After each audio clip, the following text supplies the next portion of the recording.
nagaa keessanii viidiyoo kana dabarsinaa aga xumuraatti na dhaggeeffadhaan siniin jedha. Akkuma beekamu egeree miidiyaa irratti episoodii tokko kaasee hanga 15tti hojjechaa tureera.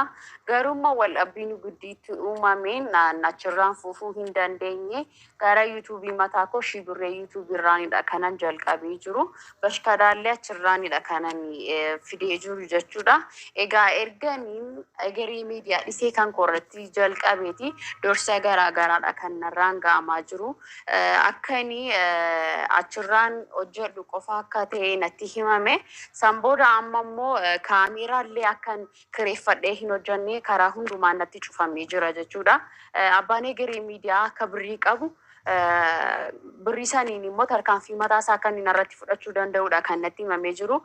Kanan har'a as ba'eef Boorishtaan nageenya koof wanna tokko ta'ee jennaan abbaa egeree miidiyaa akka itti gaafatamu akkasumas immoo warra isa jalaan na hojjechiisaa turanii asitti jechuudha.